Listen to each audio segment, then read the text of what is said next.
key to economic progress. What was beginning to emerge in the 1920s was a new idea of how to run mass democracy. At its heart was the consuming self, which not only made the economy work, but was happy and docile, and so created a stable society. Both Bernays and Littman's concept of managing the masses takes the idea of democracy and it turns it into a palliative. It turns it into giving people some kind of feel-good medication that will respond to an immediate pain or an immediate yearning, but will not alter the objective circumstances one iota. I mean, democracy really, the idea of democracy at its heart was about changing the relations of power that had governed the world for so long. And Bernays' concept of democracy was one of maintaining the relations of power, even if it meant that one needed to sort of stimulate the psychological lives of the public. And in fact, in his mind, that was what was necessary. That if you can keep stimulating the irrational self, then leadership can basically go on doing what it wants to do. Bernays now became one of the central figures in a business elite that dominated American society and politics in the 1920s. He also became extremely rich and lived in a suite of rooms in one of New York's most expensive hotels, where he gave frequent parties. Oh my goodness, he had a home in the corner suite of the Sherry Netherland Hotel. And here's this wonderful suite with all these windows looking out on Central Park and across at the plaza and on the square.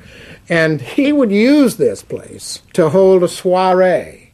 The mayor would come. All the media leaders would come, the political leaders, the business leaders, the people in the arts. I mean, it was a who's who. People wanted to know Eddie Bernays because, you know, he himself became a sort of a famous man, a sort of a magician who could make these things happen. He knows everybody. He knows the mayor and he knows the senator and he calls politicians on the telephone as if he did get literally a high or a bang out of doing what he did. And that's fine, but it can be a little hard on the people around you, especially when you make other people feel stupid. People who worked for him were stupid, and children were stupid, and if people did things in a way that he wouldn't have done them, they were stupid. It was a word that he used over and over and over, dope and stupid. And the masses? They were stupid.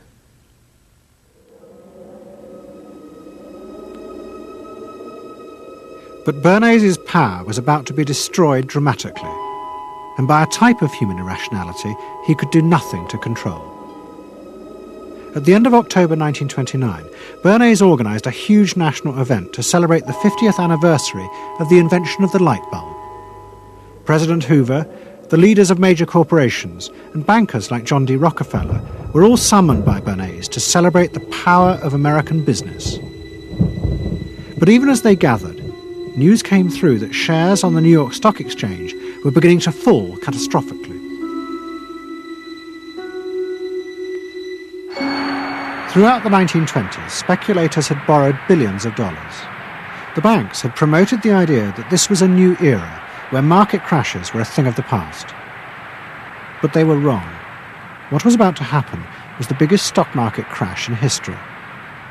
Investors had panicked and begun to sell in a blind, relentless fury that no reassurance by bankers or politicians could halt. And on the 29th of October 1929, the market collapsed.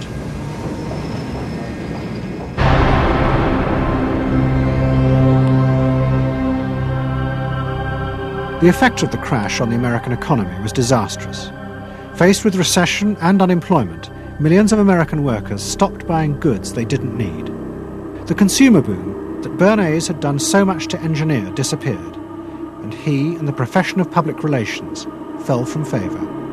Bernays' brief moment of power seemed to be over.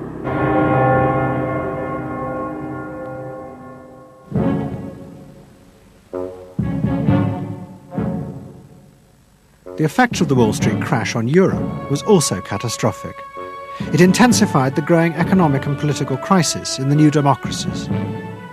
In both Germany and Austria, there were violent street battles between the armed wings of different political parties.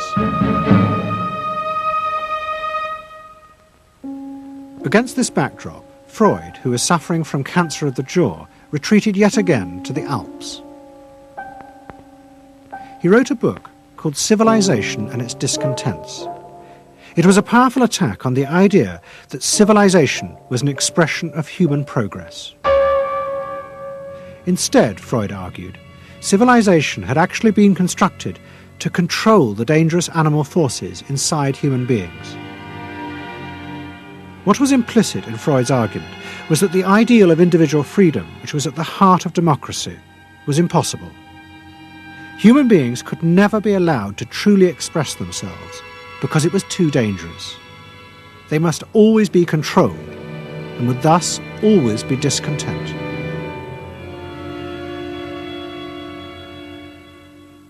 Man doesn't want to be civilized, and he is civilization brings discontent, but it's necessary to survival.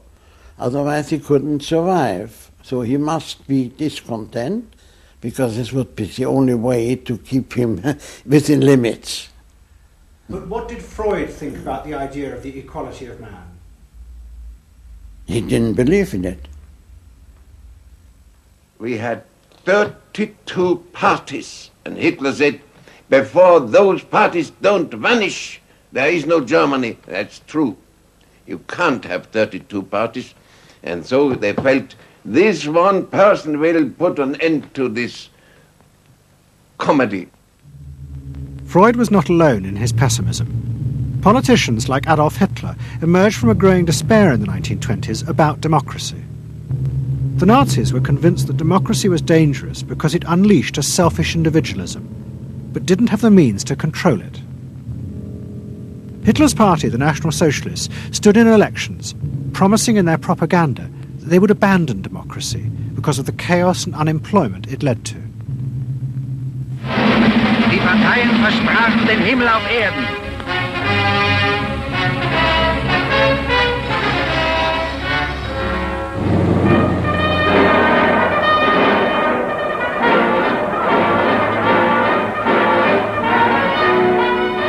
In March 1933, the National Socialists were elected to power in Germany, and they set out to create a society that would control human beings in a different way. One of their first acts was to take control of business. The planning of production would in future be done by the state. The free market was too unstable, as the crash in America had proved. Workers' leisure time was also planned by the state through a new organisation called Strength Through Joy. One of its mottos was service, not self.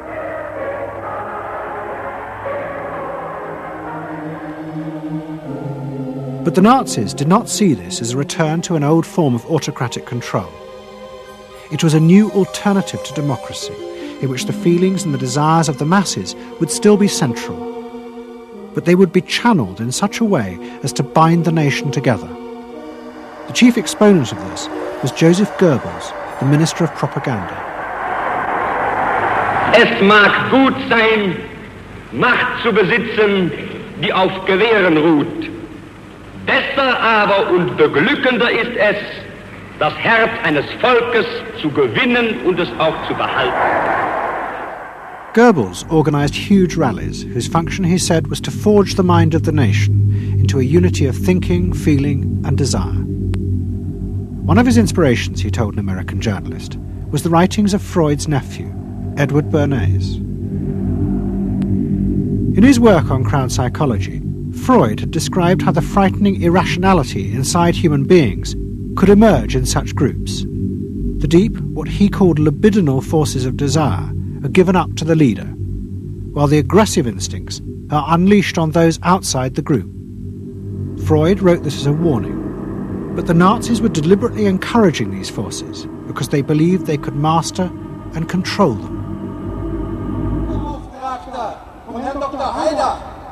Well, Freud was saying that masses are bound by libidinal forces. They love each other and delegate their ideas and their feelings to the chap on top. What are libidinal forces? What are libidinal forces? Well, forces of love. Not hate? No. Hate is delegated to the others outside.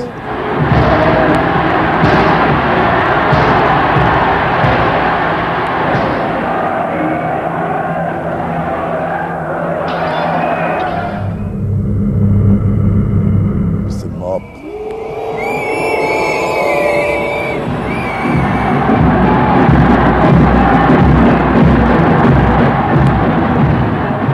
I could see from afar, looking up Wilhelmstraße towards unter den Linden, how those 100,000 of people, when they passed Hitler, they just became completely delirious. They began to shout these cries I will never get out of my ears. Heil, Sieg, Heil. They demented. And here I got confirmation how those irrational forces, uncontrollable forces in Germany, in the Germans, had erupted, had broken out, were running riot, were departing, marching on.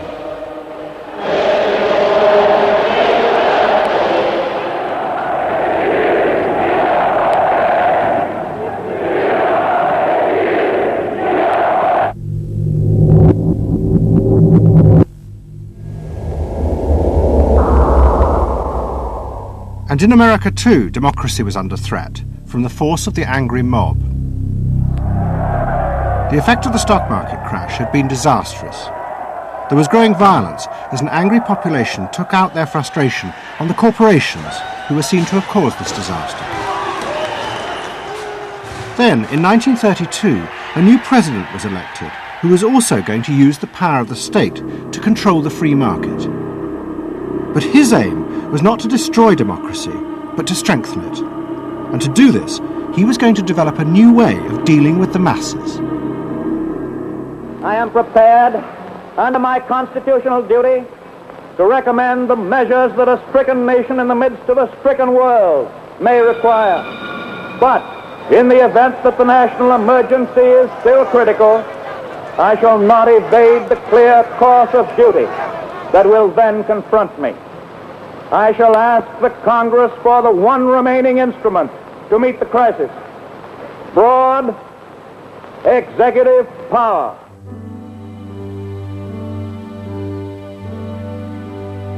It was the start of what would become known as the New Deal. Roosevelt assembled a group of young technocrats and planners in Washington. He told them that their job was to plan and run giant new industrial projects for the good of the nation. Roosevelt was convinced that the stock market crash had shown that laissez-faire capitalism could no longer run modern industrial economies. It had become the job of government. Big business was horrified, but the New Deal attracted the admiration of the Nazis, especially Joseph Goebbels. Wir betrachten die wirtschaftliche Entwicklung in Amerika mit dem allergrößten positiven Interesse. Und wir sind dort der festen Überzeugung, dass Präsident Roosevelt und seine Berater auf dem richtigen Wege sind. Es handelt sich in der Tat um das größte wirtschaftliche und soziale Problem aller Zeiten. Die vielen Millionen Arbeitslosen, die ihre Plätze an den Maschinen und in den Kontoren verloren haben, wieder an ihre alten Arbeitsstellen zurückzuführen. Das kann nicht allein der privaten Initiative überlassen werden. Ausschlaggebend ist, dass die öffentliche Hand mit positiven Maßnahmen eingreift. But although Roosevelt, like the Nazis, was trying to organize society in a different way, unlike the Nazis, he believed that human beings were rational and could be trusted to take an active part in government. Roosevelt believed it was possible to explain his policies to ordinary Americans and take into account their opinions.